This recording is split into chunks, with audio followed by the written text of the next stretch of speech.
So ayun, what's up sa'yo kagulong? Welcome to my channel kung saan nag-upload ako ng iba't ibang kaalaman patungkol sa ating mga motor. So kung bago ka pa lang sa channel na ito, huwag kalimutang mag-subscribe at i-click ang notification bell para sa susunod pa nating mga uploads.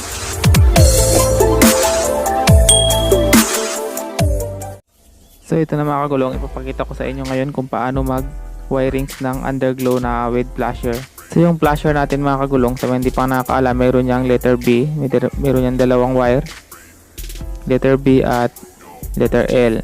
So yung letter B yan ay papunta sa battery at yung letter L papunta sa load or sa underglow natin o sa LED lights. So ang ginagamit palang flasher dito is yung adjustable para na-adjust natin yung bilis ng flasher. So napakadali lang ng wiring diagrams nito para sa mga nakakaalam na, pero para ito doon sa mga hindi pa natin nakakaalam ng mga kagulong natin dyan.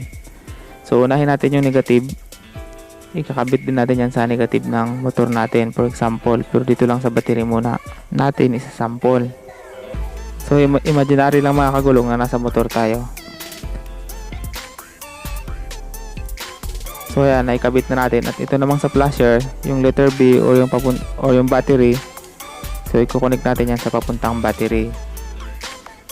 So ayan, i-connect natin. Yan, okay na siya. So ito namang papuntang load, pakunik yan dito sa ating LED lights sa underglow natin. So i-connect ko muna. So ayan na siya, umiilaw na siya. Pero hindi pa siya nagbi-blink kasi adjustable flasher to ang ginamit natin. Ito talaga ang ginagamit sa mga underglow ng mga pang motorshow. So ina-adjust lang nito yung iniikot, mapabilis ng blink. So adjust natin ng kaunti. Yan, nagbi-blink na siya. Pwede rin natin pabilisin. Yan, kailangan yung flasher na gamitin talaga dito is adjustable, yung may adjustan. So ayan, i-adjust natin ang dahan-dahan hanggang sa pinakamabilis.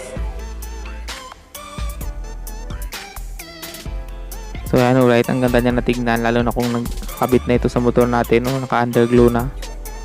So pansin na pansin tayo sa daan.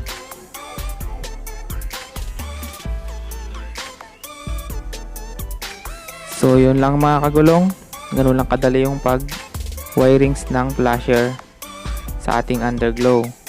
So kung may natutunan ka sa video ito, huwag mo kalimutang mag-subscribe at i-click ang notification bell para maging updated ka sa susunod pa nating mga uploads.